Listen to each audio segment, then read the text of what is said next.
and not sure why, but my video cut out then. I don't know if I accidentally touched the stop button, but I'll carry on recording. So we're still at the rag site, so there's the river. You can see how narrow it is, so when it floods this is going to rise very quickly. So if on part of this site further up the river there, you can actually widen the riverbanks and put in wetland areas and extra ponds, etc., then you can help to alleviate that flooding.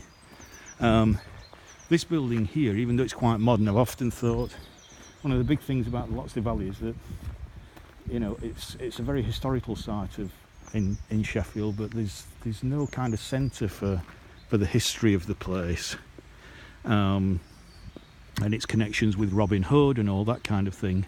I've often thought that this would be great as a kind of community centre, because if you're going to have housing on part of that site, as well as you've still got the houses there, the warehousing there, you know, this would still be open as a public footpath. There's another public footpath that we're going to go around in a minute past that pond. This could be a nice visitor centre, come historic centre, community centre, etc., etc. But over there is the kind of eastern side of the eastern part of the Bovis site. So again, there may be scope here to kind of widen the river.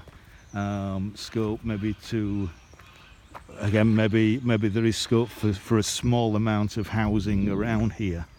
But we're going to go along this pond here, one of the old mill ponds. There's still a farm over there that's a working farm. It's beautiful, beautiful. So you can begin to see that's from this slightly raised position. I've got to be careful not to trip over these tree roots, damn trees, chop them all down, only joking. So you can see that would kind of be a community centre that will be open to everybody, just free, and you can go in, maybe a little cafe in there or something. You know, you can bring your kids out, feed the ducks and the swans, well, one swan.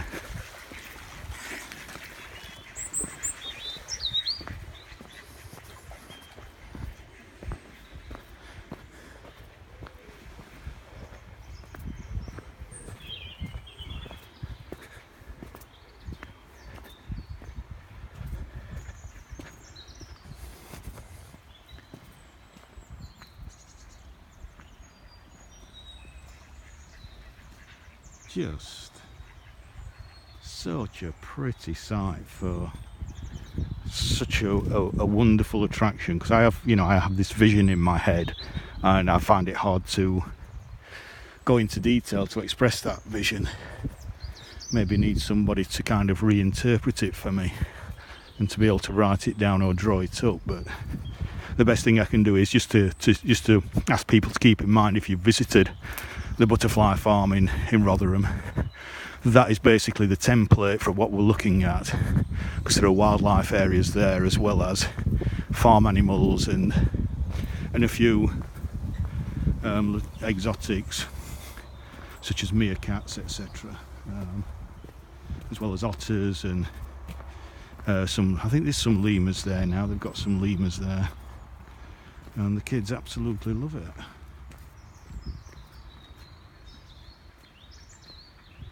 So obviously this is a public footpath. This would remain open, so you can walk around the entire site, but obviously it will be fenced off, not here where there's a fence, but further in.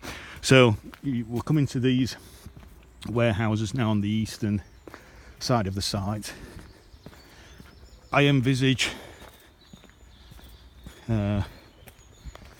these to be swept away, and this, because it's quite a low lying part of the site, it's actually below this pond here, so obviously the river at some point flows into this pond, because the weirs further up the river step the river up, so the water can flow into what is an ancient mill pond. The idea would be to sweep all this away, and this would be a kind of major wildlife and wetland area. And again, we should come up to a path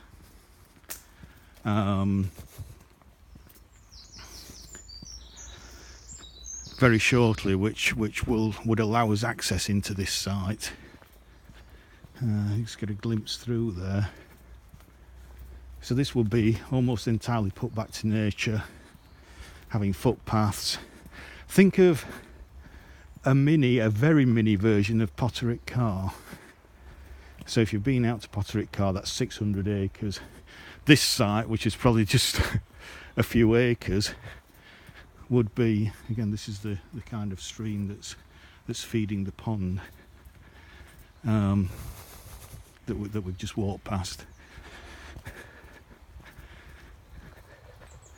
But this would be, see how the land drops there, this would be all taken away and rewilded, but you would still have access to it from the site, not from the public area. This would remain public, but that wouldn't. You'd have to actually go into the site to access this kind of wetland wildlife area. I think I'm just coming to the path should be here in a second. How beautiful is that?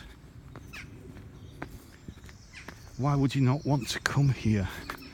Why would you not want to visit it when all this eyesore is swept away?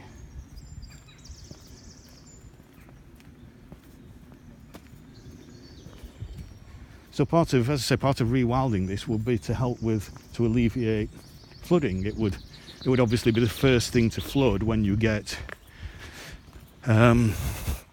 really bad weather, and therefore you're just increasing the flood prevention. This was open last time I come, but they've closed it off again because it's obviously a dangerous site. But you can see there's either some kind of leak from up there, or there's something flooding into that site. But that would all be a kind of wetland area, whereas this, as we carry on along here,